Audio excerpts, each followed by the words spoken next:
This happened to my very close family friends on Christmas Day a few years ago. I used to babysit for this family around age 12, and I later house and dog sat for them for months at a time all throughout my 20s. This story is creepy for me because I've spent a ton of time alone at their house. So, this family is enjoying a stereotypical Christmas Day evening in the family home. It's winter and so it's dark very early. It's a drizzly, wet, foggy night outside. It's a large family and all the kids are all grown in their 20s and 30s, most with jobs and out of state. But everyone has come home to be together for the holidays. The siblings are all playing with their presents and the TVs are all on. Christmas music is playing, food is being cooked and eaten, and there's a lot of laughing and talking. This goes on for many hours. The youngest daughter spots her dad as standing in the middle of the courtyard outside in a black hooded sweatshirt. The hood is over his head so just his mouth and chin are visible, and he's looking in at the house. She casually calls over to her mom, who's in the kitchen, to go and check on dad because it seems like he needs help with something in the yard. Except mom says that dad is in the bedroom taking a nap. Mom and the sister quickly come to the realization that there is a creepy total stranger in a black hoodie just staring in at them, not moving, on Christmas Day evening. As you can imagine, the family collectively craps enough bricks to build another chimney for Santa. They proceed to alert everyone in the house, running around checking the locks on the many sliding glass doors and windows, and they wake up Dad. In the meantime, the black hoodie creep can see everyone's movements because the house is pretty much completely glass window walls.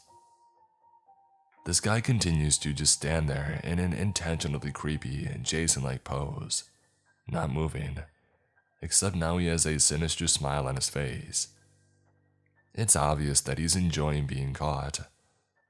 At first, the family thinks it might be a practical joke. The family members start calling out things to intimidate him like, "If this is a joke, it's not funny. We already called the cops," or "We have a gun." But the guy just keeps standing there, smiling and not moving for a long time. And then suddenly, he rushes up to the glass and starts pounding on it, not saying a word, his face still obscured by the hood. Obviously, he's intentionally trying to scare everyone, if not break into the house. And now the family really does call the police. After pounding on the glass for a good while, he runs and hops the fence near the home's trash cans and heads to the neighbor's yard. The neighbors are also good friends, so the family calls to let them know what is happening, but they never see the black hoodie man. The cops arrive within minutes, take the statements, and check all of the neighboring houses, but they never find this guy. Not long after, the family had their courtyard area completely remodeled, including a new security and lighting system. The scariest bit of this story for me is that they had no idea how long this guy was just standing there, watching them enjoy their Christmas. Some bonus information to lay things out. The home where this took place is in a quiet upper-class neighborhood. It's a square home with an interior square courtyard situated on the edge of a steep hill, with a busy 6-lane road below. It would be very difficult to climb this hill and scale the back wall to access the back porch area, and even harder to escape down without falling into the traffic below. It would also be hard to exit the neighborhood unless climbing through people's yards without being spotted by the police. The home is angled in such a way that the wind blows right through it, causing creaks and drafty sounds on even mildly windy days. A rustle or a crunch sound would most likely be ignored. The home's layout is similar to many traditional Japanese homes, with sliding doors attached to each section of the house, leading to the square middle courtyard. Except rather than wooden panels or screens, this home is all sliding glass window hallways. If someone is in the central courtyard at night, it is very easy to see into all the areas of the house without being seen, due to the reflection of the lights inside. However, the courtyard does have some dull footway lighting. The home is beautiful, but they have some creepy artwork, including stone statues of children playing in the courtyard, and a collection of cringe clown art that was so popular in the 80s. Also, their old dog used to growl intently at empty hallways in the middle of the night. It probably was just blind or deaf, but it's still freaky. I was often unnerved while house sitting for them, even before this all happened. And the home has a floor-to-roof iron front gate. It's impossible to climb over, and a wooden gate which is possible to climb, leading to the trash can storage area, adjacent to the neighbor's wooden fence. These are the only access points to the central courtyard. My conclusion for all of this is this guy was a crazy ex or old school friend playing a prank on one of his now adult kids. But years had passed and it was never revealed, so this seems unlikely. Or this guy had some mental problems and was possibly a peeping Tom type and was just having an episode. Or another, this was a Home Alone type situation, where some guy was squatting in nice homes, counting on the fact that people wouldn't be home for the holidays, and possibly decided to have some fun with his family once he was spotted. I seriously doubt this single guy was planning to actually take on a family of 6+ adults. I have not stayed alone in the house since then, as the dog I used to watch passed away some time ago. I would love to hear all of your thoughts or reactions on this.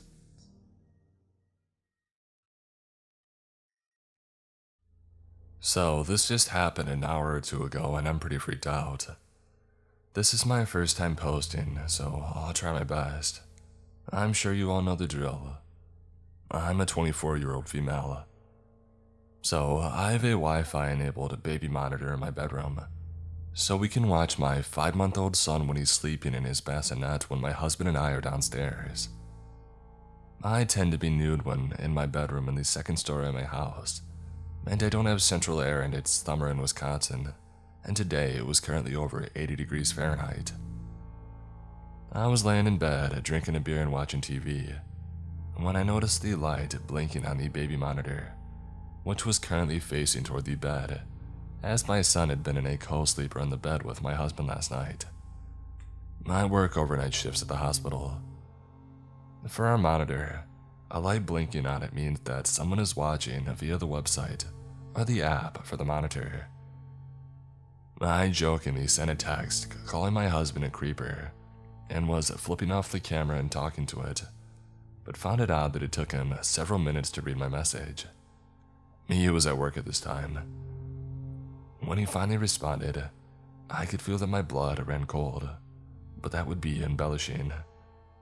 He said that he hadn't opened the app for the camera in weeks, and definitely wasn't the one watching, and advised that I unplug the camera, which I did. I don't know who was watching me, or how they could have gotten a hold of the login info for the monitor, but whoever it was, I hope it never happens again.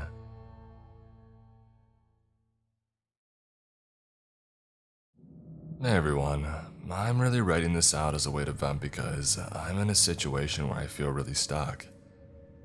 Any advice is appreciated, but I'm not sure there's anything that can be said that will actually help. I've tried just about everything. I'm going to start from the beginning. This is a story about 2 years in the making, so I'll try to be as thorough as possible. In 2019, I graduated with my master's degree and moved to a relatively rural area for my PhD. Thinking that we had made an investment, my dad and I purchased a house. The intent was to rent it out once I had completed my PhD. The house was only about a block away from a dive bar where my dad was able to make some pretty good friends. He introduced me to everyone, and everyone let me know that I would be so happy to be in my new house, because my next door neighbor was the absolute nicest guy that you could ever meet. So we met the neighbor and he did seem nice enough. He suggested that we exchange numbers just in case I ever needed anything, and I thought that was a good idea. What's the worst that could happen? A few days later, my dad left to go back to his home in another state, and I was left to my own devices. Literally the day that he left, it started. My neighbor texted me while I was away and let me know that he had left a gift for me on my front porch. In his text, he started using pet names like Sweetie and Cutie. I went home and he had left a hand-painted feeding dish for my cats in my mailbox. At this point, I wasn't that alarmed. He was just being nice, I thought. The next day, he sent me more texts with pet names, and I took the opportunity to make sure he knew that I wasn't interested in anything romantic. He replied back with a rambling text about how all the person ever needs is friends and he would like to be friends with me. After that, he would send me text messages frequently. Everything from inviting me fishing to telling me that he left more gifts on my porch. I would often not reply or just tell him that I was busy. I didn't want to be rude, but I also had no interest in any sort of relationship with him other than neighbors. One night, I got a text from the manager of the bar down the street, letting me know if my neighbor knocked on my door, I shouldn't answer. She then told me that my neighbor had walked down to the bar with a hatchet and told the bartender that he was hearing voices that got louder as he got closer to the bar. He threatened to kill someone with the hatchet if the voices didn't stop. They called the police and the police took the hatchet from him, but they made no arrest. The manager of the bar picked me up and I spent the night at her house. She told me that the police said my neighbor was on meth. After that, I tried to keep my distance even more, but things got even weirder. One day, I went out to my car to find a dead squirrel in my driveway. The squirrel had been very clearly run over and moved to right in front of the driver's side door. I just stepped over it, got in my car and left. When I returned home, the squirrel was gone.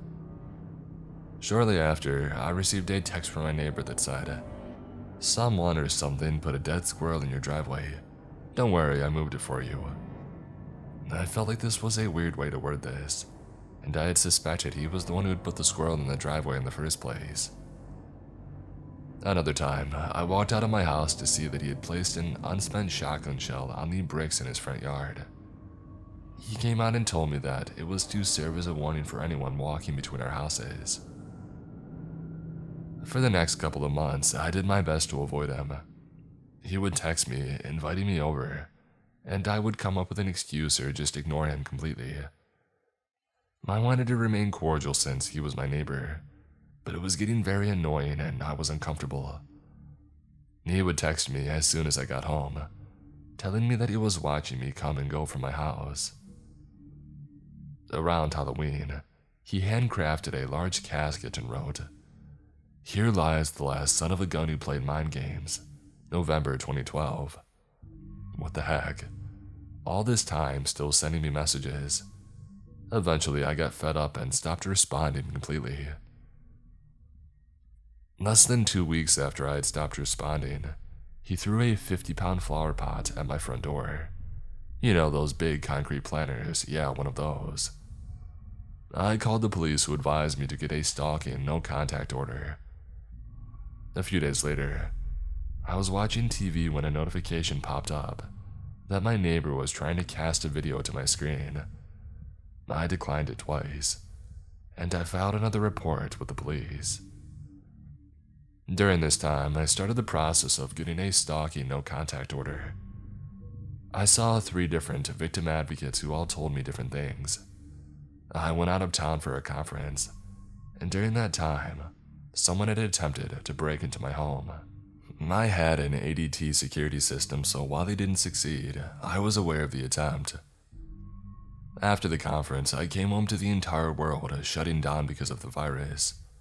I was trapped in my home 24/7, with my stalker neighbor right next door. Luckily, court proceedings for protection orders didn't stop.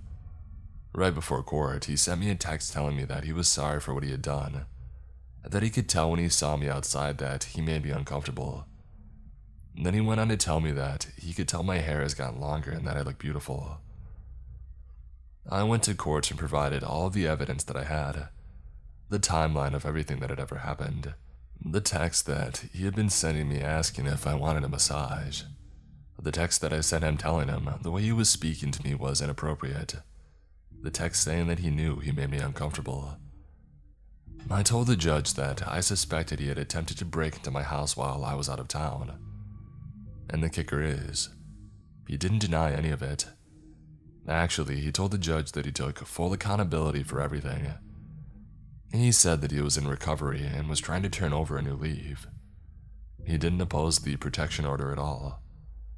So in March 2020, I actually received the stalking no contact order. Everything was pretty quiet for a while. I mean, he did some weird stuff, but that's because he's a weird dude. It wasn't anything that made me fear for my safety though. That is until he got back up on the drugs again. At this time, we had found an unspent shotgun casing in my flower bed.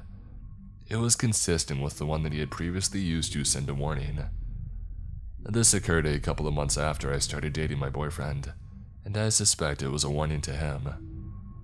After this, and for a variety of reasons, my boyfriend moved in with me. And he moved in pretty quickly, but everything turned out fine. We're still together and as happy in our relationship as we can be. New Year's 2021. I was awoken to yelling. I had turned on my security cameras and got footage of him sticking his head out of his window and screaming obscenities at my bedroom window for about 7 minutes. It doesn't sound like a long time, but when your stalker is screaming threats and obscenities for 7 minutes, it seems like a long time. He called me a harlot and he said, "Happy effing New Year." He said that he was going to blow up his house with his gas line. I called the police, who did respond. They told me that he never said my name, so they can't prove it was a violation of the protection order. The officer said, and I quote, "There is nothing illegal about yelling in your own house." They left without even speaking to him. All I could do at this point was do my best to avoid him. I parked on the street because my driveway is pretty close to his front porch. I got used to living with my curtains drawn. I always made sure that my cameras were charged, all 5 of them. Yeah, because of him, I spent over $1K on cameras. Every inch of my yard is covered.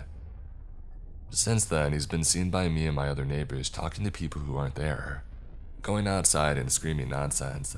Things like, "I have Cheerios on my necklace." I'm not even joking. This basically brings me up to last week. In the morning, I was getting ready for the day when I heard screaming again. "Someone's going to die over this sweatshirt." I turned on the cameras. I got footage of him walking around the alley behind my house screaming, "Are you proud? How about I get my shotgun?